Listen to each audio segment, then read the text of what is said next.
South Park, Family Guy, and The Simpsons, the big three of adult cartoons. In my last video, I ranked the worst of the worst episodes from each of these three shows. Today, we're going to do the opposite, by watching and ranking each show's best episodes to truly find out which of these three behemoths holds the crown as the best of the best. With a staggering 1,500 cumulative episodes, I am reviewing the three highest IMDb rated episodes from each show and pitting them head to head.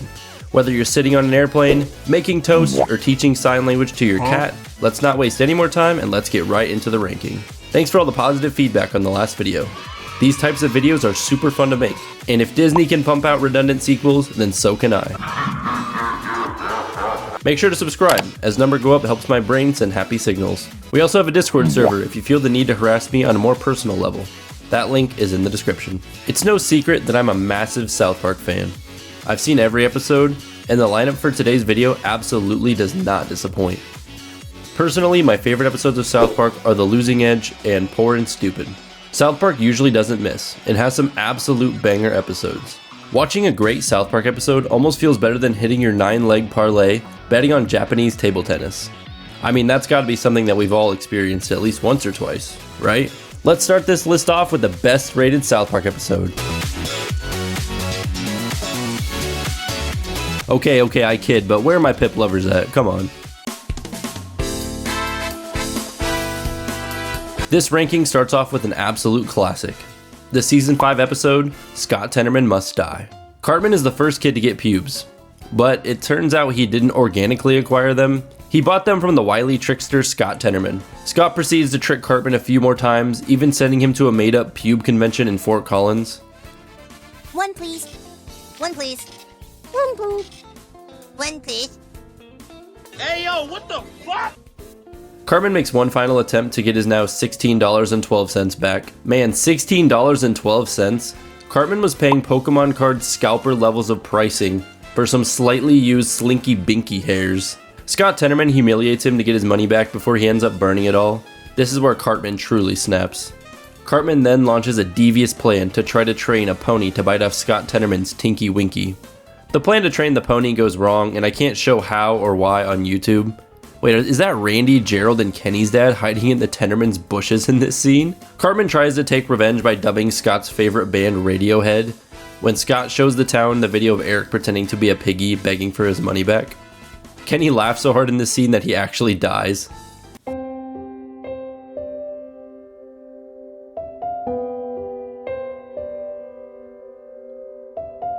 Cartman hatches maybe the most devious and gigantic-brained plan in history, hosting a chili con carnival to enact his revenge. Scott and Eric try each other's chilies. Well, not exactly. Cartman eats Chef's chili, knowing Kyle and Stan double-crossed him by alerting Scott of his plan with the dinky-biting pony. Scott then sent his parents to rescue the pony, leading the owner of the dinky-biting pony to one-pump them with no chance of a reboot van. Cartman then stole the bodies and puts them in the very chili that Scott just ate. And way worse than that, the band Radiohead shows up and calls Scott Tenorman a lame crybaby. Holy, never mess with Eric Cartman. Man caused a double homicide and licked the tears of his enemy over $16.12. In 2025, that might buy you 4 eggs.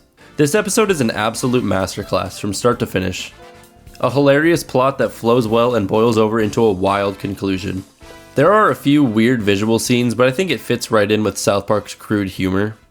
Scott Tenorman Must Die is going at the top of the list, and it's going to be tough to beat it. Let's see if anyone else can dethrone it. Jumping into yet another classic, Season 10's Make Love Not Warcraft. I was never big into World of Warcraft. Another MMO of the early 2000s quickly stole my young dopamine-deprived brain.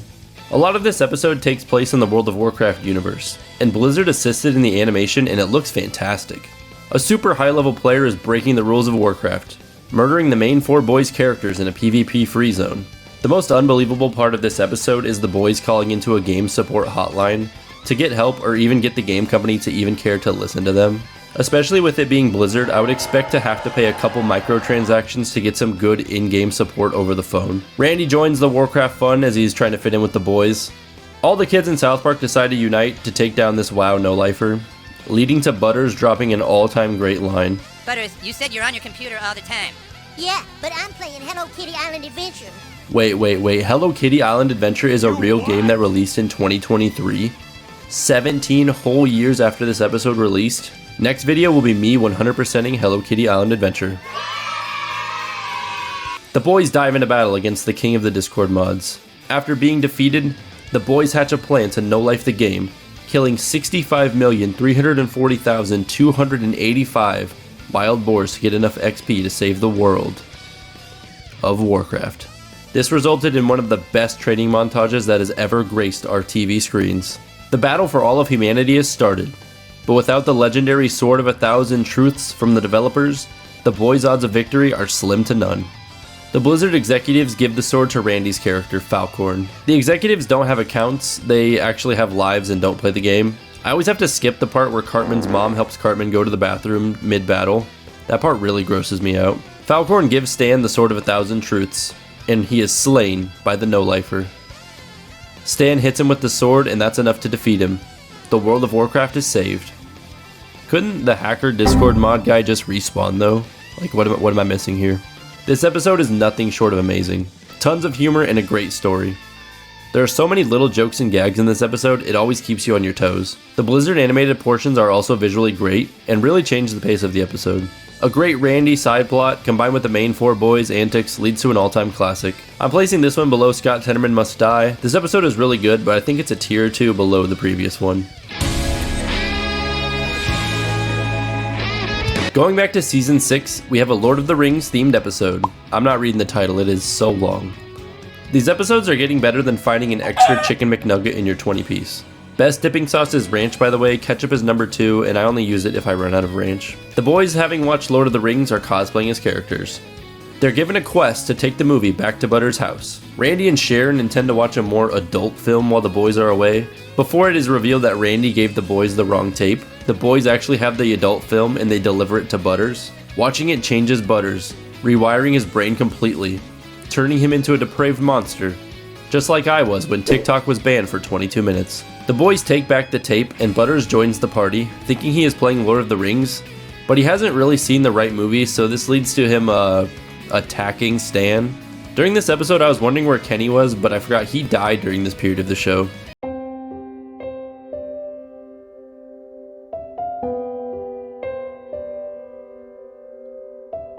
I also really like how this 6th grader's shirt is just a picture of his face. I don't know if that kid has a name or not. Randy, ashamed like a kid who just peed his pants, has to admit his mistake to the other parents. The boys' high council decides that Talongard the Black should watch the cursed tape, leading him to quit playing Lord of the Rings. A group of 6 boys, plus Kenny's soul, take on the mission of returning the tape to the video store in Conifer. Meanwhile, Randy tries to explain to Tolkien what he saw on the tape, and Tolkien repeats some things I don't feel comfortable saying in this video. Butters, desperate to see his Precious again, has been trailing the party since South Park. The boys eventually make it to the video store just as the 6th graders and their parents are closing in on them. Butters tries to steal his Precious, leading Kyle to throw both Butters and the tape into the drop box. Let go of the tape, Butters! I'm never letting go! Fine! Precious! No!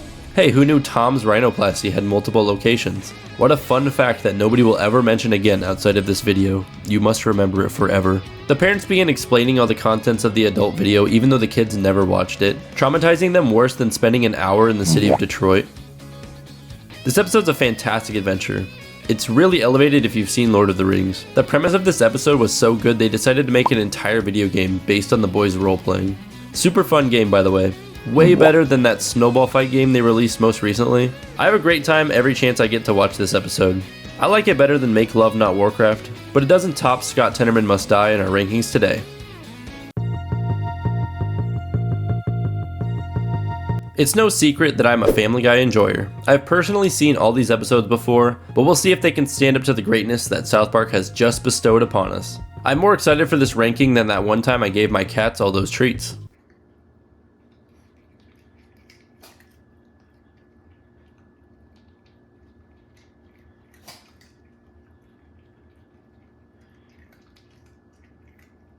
Leading us off is Road to the Multiverse. These Stewie and Brian episodes are always good.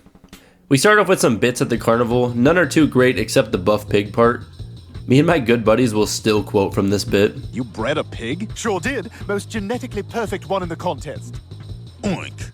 Oh my god. This leads Stewie to showing Brian his new multiverse tool, taking Brian from multiverse to multiverse. Each of these multiverses has a different gag with a few jokes, but like myself, Stewie and Brian aren't too amused by these gimmicks. The happy and sad two-headed multiverse really weirds me out. The conflict arises when the multiverse device won't take them back to their multiverse. This is surprisingly less complicated than the Marvel universe. And they got like 4 Hulks in the universe now, and I don't like any of them anymore. The part where Stewie and Brian are trapped in the ice is a fun gag. Oh no, they have a musical number in this episode? Most people know, but I strongly despise random outbursts of singing in shows. Oh, and Robot Chicken has been mentioned in 2 videos in a row. I gotta disassociate. The Stewie Brian real life multiverse might haunt my dreams. Even though it's just a baby and a dog, it feels so wrong. When they get to the dog human inverse world, the episode starts to pick up in my opinion. Brian likes this universe more than his own, and breaks the multiverse transporter device. Finally, we have some real conflict. I usually don't like the gross out humor, but Brian having to pick up Stewie's doo-doo is a real funny segment. Reversal? Okay. Wait, what are you doing? Oh, come on! Pick up my poop! It turns out Dog Stewie has perfected multiverse travel. Oh, and human Brian comes back with them.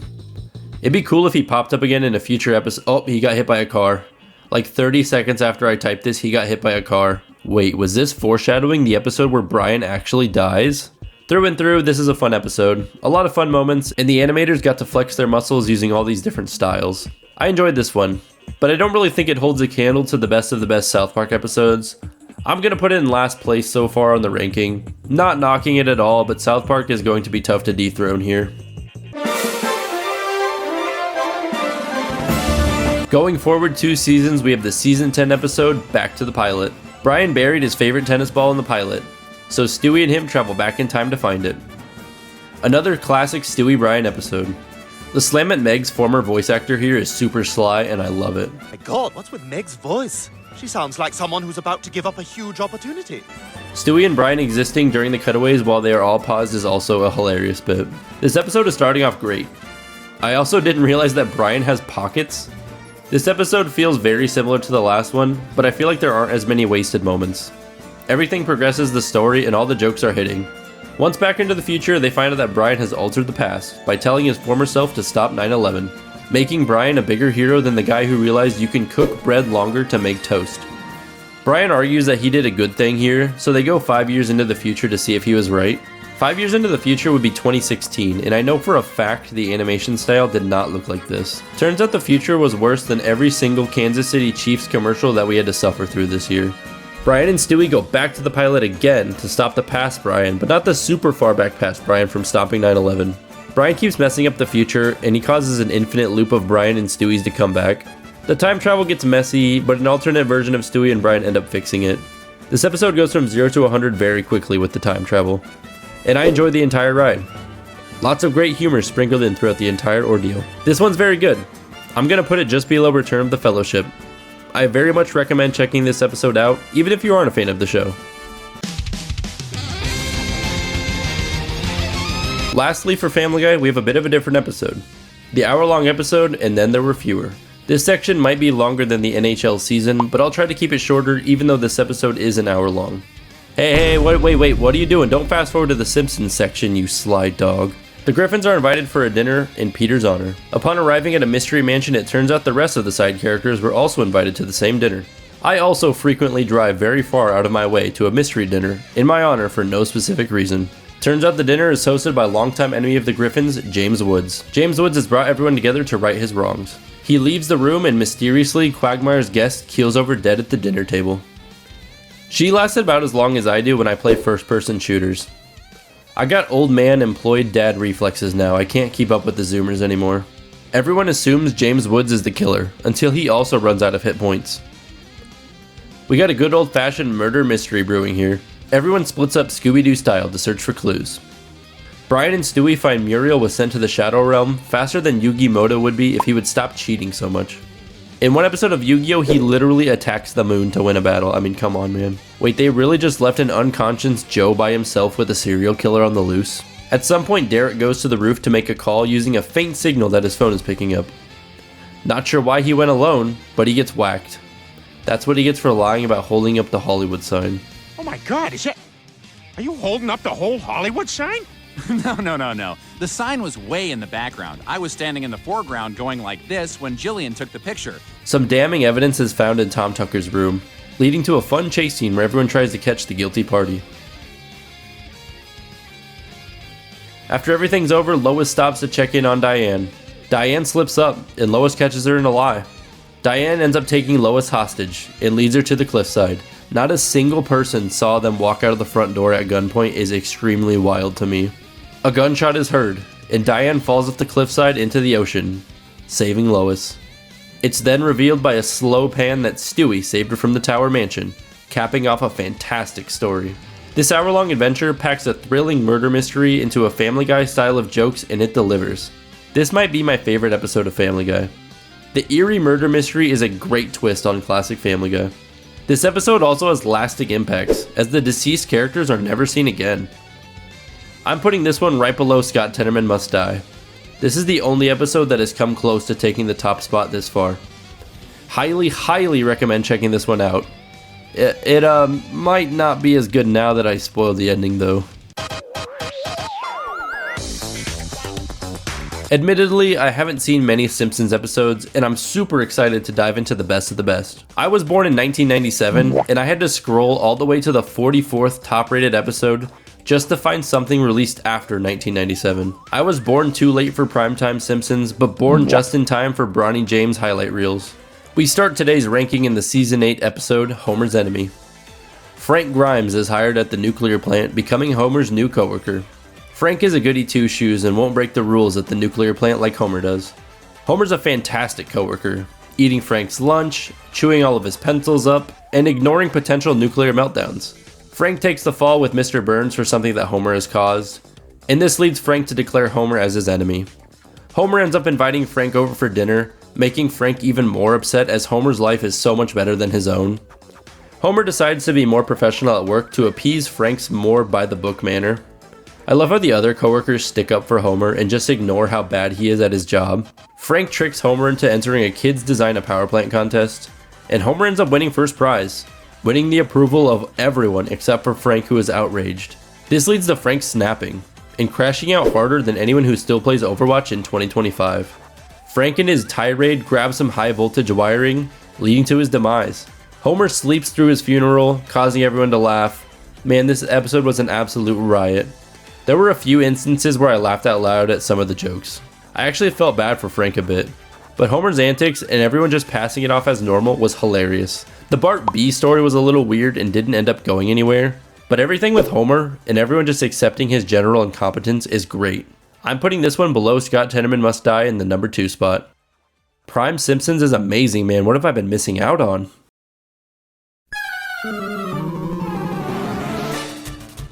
We're going even further back before I was born for the next episode. Season 5's Cape Fear. Bart has been getting threatening anonymous letters, and it's really got him shaken up. One happens to be from Homer for Bart tattooing wide load on his booty cheeks. Lord have mercy. We must stay focused, brothers. We must stay focused. Bart's on edge, thinking everyone is out to get him. It doesn't help that everyone in town is suggestively saying that they will murder him before saying something else. You're going to be my murder victim, Bart. In our school production of Lizzie Borden, starring Martin Prince as Lizzie. Eventually it's revealed that Sideshow Bob is the one sending the letters. He is being released on parole and is bent on taking revenge on Bart. I love how in multiple instances Homer celebrates that he isn't the one who is going to be murdered, it's just his son.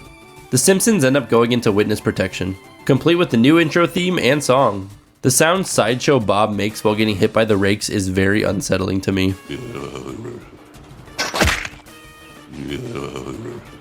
Homer ends up terrorizing Bart more than Captain Crunch Eaters enjoy terrorizing the roof of their mouth. Sideshow Bob had his chance to eliminate Bart, but Bart distracts him long enough for the boat to crash into the Springfield police. This episode has a few funny moments, but I'm surprised it's the second highest ranked episode ever. People are going to attack me more than when I admitted I have to microwave my ice cream before I eat it, but I didn't really enjoy this episode. Nothing really stuck out as over the top.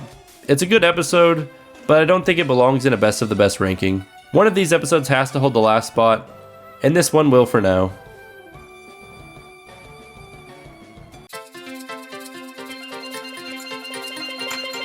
For For the last episode of today's ranking, we are going to the Season 6 episode, The Treehouse of Horror 5. Oh no, not a scary episode. I do not do good with scary things. The scariest movie I have ever seen is The Twilight Saga, and even that kept me up for weeks. Oh, thank goodness, Marge said that this episode is too scary to watch. I'm just gonna go play more Hello Kitty Island Adventure. The episode starts with a parody of The Shining. Being a resident of Weenie Hut General, I have never seen The Shining, so hopefully nothing is lost on me there. Homer's going crazy from having no TV and no beer. Homer's chasing the family with an axe, about to chop them up into hot dog ingredients, when he gets a little bit of TV to calm him down, ending the Shining parody. Next we have Time and Punishment, a parody of A Sound of Thunder. Homer builds a time machine out of a toaster overnight, proving he is smarter and more efficient than Tony Stark. Homer travels back and forth from the past to the future a few times, unable to find the right universe where he didn't screw everything up, eventually settling for one that's almost normal, but everyone has lizard tongues. The final segment is called Nightmare Cafeteria. The school faculty is disposing of the bad kids and turning them into lunch food. The school is making better food than the restaurants on Gordon Ramsay's Kitchen Nightmares. Running out of students to fry up, Bart, Lisa, and Milhouse are targeted. Just as Bart and Lisa are about to be pureed into tomorrow's lunch, Bart wakes up. No shot this video has to end with a musical number into the credits. I thought each section of this episode was better than the last. The Shining opening was just meh. The time travel sequence in the middle was amusing and showed that the Simpsons literally did it first. The cannibalistic school ending was really good. This is my first Treehouse of Horror, and it was a treat. If you have any other Treehouses of Horror I should watch, do let me know. There are currently 36 of them, which is about 28 more than the total population of North Dakota. I'm gonna rank this one below Back to the Pilot, falling into 6th on our ranking today.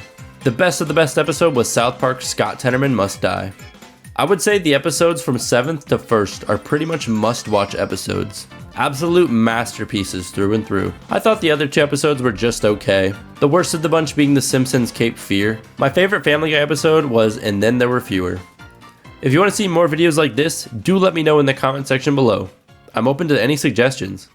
These videos are really fun to make, so hit me with any and every suggestion. Just don't suggest that I do something silly like watch and rank Robot Chicken episodes. If you enjoyed, consider subscribing. That's the best way to support what I do here. I appreciate all the support lately and the nice comments. If you want to join our growing community, a link to the Discord is in the description. We are currently trying to count to 1 million one chat message at a time, and we're almost at 9,000. So come help us count. Anybody who can't count correctly will be banned. Looking at you, Alabama folks. There also hasn't been a Cleveland Browns joke in this video yet, so here's a picture of the 2024 division standings. Thanks for watching.